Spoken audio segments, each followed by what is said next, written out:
Très bien, tout le monde. Le gouvernement danois vient de publier des données cruciales sur sa population migrante. Et à cause de cela, il y a une pression supplémentaire sur le gouvernement britannique pour qu'il fasse de même, car le gouvernement britannique n'enregistre pas le statut d'immigration des personnes en ce qui concerne la criminalité ou la dépendance à l'aide sociale.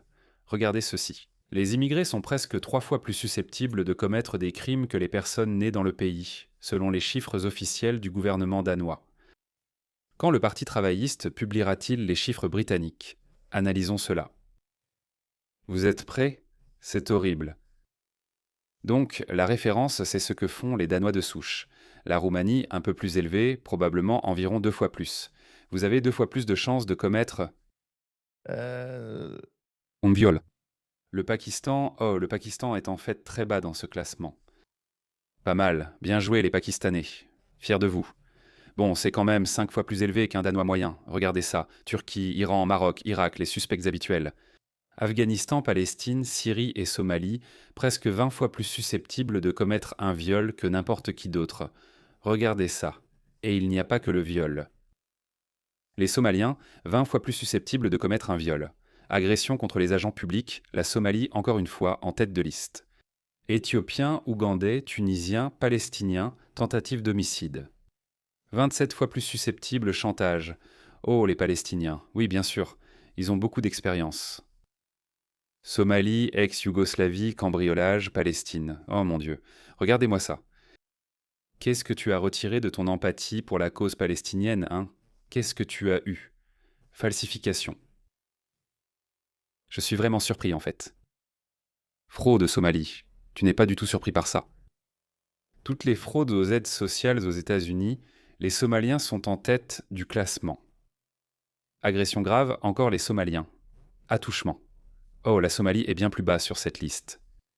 Donc, les Syriens sont connus pour les attouchements sur les femmes. Vol avec violence, 33 fois plus probable, 33 fois plus probable, waouh. Vol à l'étalage, les Tunisiens, vol les Palestiniens. Qu'est-ce que tu retiens de tout ça? Regardons ça. Au Danemark, les migrants perçoivent beaucoup plus d'allocations en espèces que les personnes nées au Danemark. C'est vrai dans la plupart des pays européens. Fait intéressant, le Danemark a choisi une approche scientifique en collectant des données sur la criminalité et les prestations sociales des immigrés de première, deuxième et troisième génération. Et il constate en fait que les immigrés de deuxième et troisième génération, qu'on s'attendrait à voir plutôt bien intégrés dans la société danoise, ont vécu toute leur vie au Danemark. Non, c'est en fait pire. C'est maintenant prouvé. Les immigrés de deuxième et troisième génération sont en fait pires que ceux de la première génération. C'est pareil partout. Une grande part de la responsabilité revient aux gouvernements locaux, car des personnes comme Tony Burke disent Char, n'adez pas vous n'avez pas à perdre votre identité. Vous n'avez pas à perdre qui vous êtes. Nous vous aimons pour ce que vous êtes. Vous n'avez pas besoin de faire d'efforts pour vous intégrer ou vous assimiler. Vous n'avez même pas besoin d'apprendre la langue locale.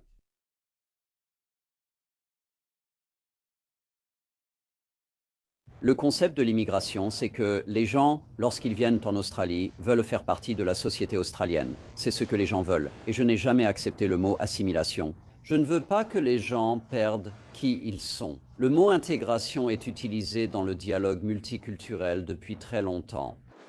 Et c'est ça. Nous voulons des gens tels qu'ils sont.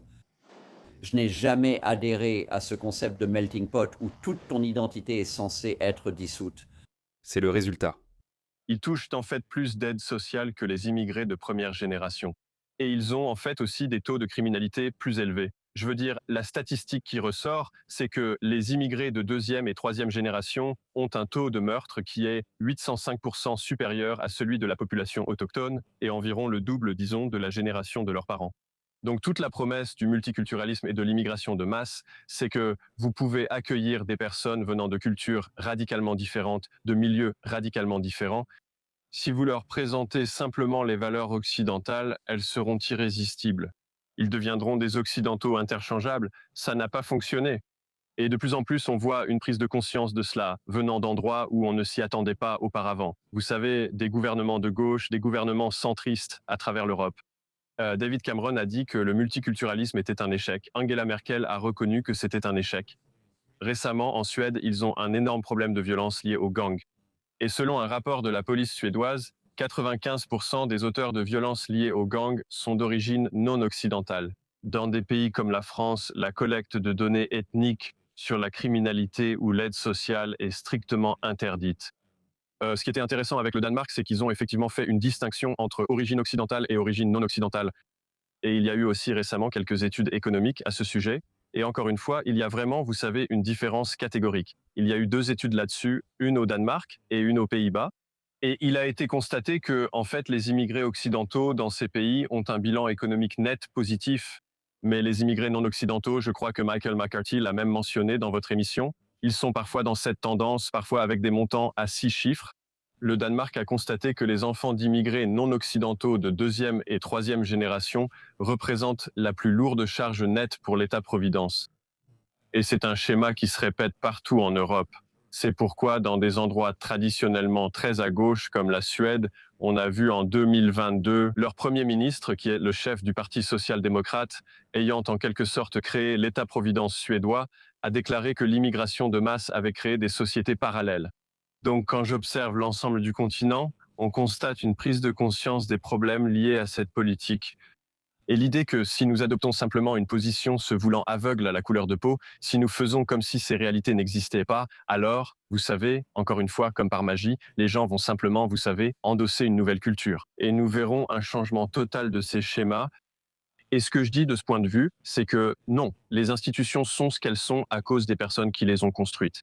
Les pays sont ce qu'ils sont à cause des personnes qui les ont construits. Le Japon est comme il est parce qu'il est peuplé de Japonais. Remplacer la population japonaise par des Irlandais changerait profondément le caractère du pays. Nous voyons la même chose aujourd'hui en Europe. Je dis simplement qu'il faut discuter honnêtement pour savoir si c'est positif ou non. Personne n'est prêt pour cette conversation honnête. Je ne sais pas pourquoi. Il reste quelques personnes. Écoutez ceci. Vous voyez la statistique que je viens de montrer ? Ce sont les statistiques officielles publiées par le gouvernement danois. Et regardez ça, je ne sais pas, cette femme woke. Elle dit que ce sont des racistes comme vous que personne ne veut. Vous êtes tous sur cette appli à utiliser de grands mots, mais en réalité vous êtes traçables et c'est vous que les femmes craignent. De quoi parle-t-elle, bon sang ? Elle s'en prend à cette personne européenne de souche qui a tweeté ses statistiques. Il n'a pas publié ses statistiques. C'est le gouvernement danois qui a publié ses statistiques. Elle s'en prend à lui parce qu'il montre ses statistiques. Et elle dit que les femmes ont peur des gens comme toi, pas de ces Somaliens qui sont 20 fois plus susceptibles de violer des femmes danoises ou des Syriens qui sont 12 fois plus susceptibles de tripoter une femme danoise. Et regarde ça. En fait, je ne sais même pas qui elle est, et regarde ça. Elle m'a déjà bloqué. Évidemment, elle ne le supporte pas. Je l'ai mentionné car tu sais qu'il a dit qu'on devait avoir une conversation honnête. Ces gens-là n'ont même pas de conversation honnête. Regarde. Donald Trump vient de publier cela. Si ce n'est pas une preuve claire, je ne sais pas ce que c'est.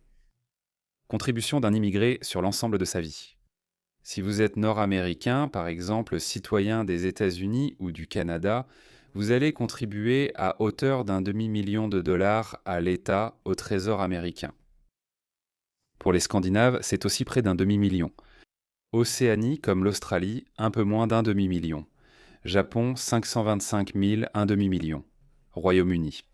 Donc, un immigré du Royaume-Uni va aux États-Unis. Il va contribuer à hauteur de 481 000. Mais regardez maintenant. Si vous êtes un Somalien, alors vous allez soutirer 1,1 million de dollars à l'État américain. À l'État. Si vous venez de la région des Caraïbes, 675 000. Si vous êtes du Moyen-Orient, 624 000 latino-américains, 260 et 11 000 Africains subsahariens, 730 000 Afrique centrale et du Nord, 700 000. Quel est l'intérêt de faire venir ces personnes ? Je pensais que toute l'idée de l'immigration, c'était de faire venir des immigrés pour qu'ils servent votre communauté. C'était toute l'idée d'être un grand pays, qu'on allait prendre les meilleurs et les plus brillants du monde entier. C'était ça l'idée. Ça n'a tout simplement aucun sens, les gars. L'idéologie gauchiste est en train de tuer l'Occident. Regardez ça. Il y a encore d'autres statistiques. Au Royaume-Uni, il y a 176 000 Somaliens et 70% d'entre eux dépendent de l'aide sociale. En Suède, il y a 70 000 Somaliens. 70% d'entre eux dépendent de l'aide sociale. En Norvège, il y a 44 000 Somaliens. 70% d'entre eux dépendent de l'aide sociale. Aux Pays-Bas, il y a 39 000 Somaliens, 65%. Oh, légère amélioration. Allemagne, 39 000 Somaliens. 60% d'entre eux dépendent de l'aide sociale. Finlande, 25 000 Somaliens. 70% d'entre eux dépendent de l'aide sociale.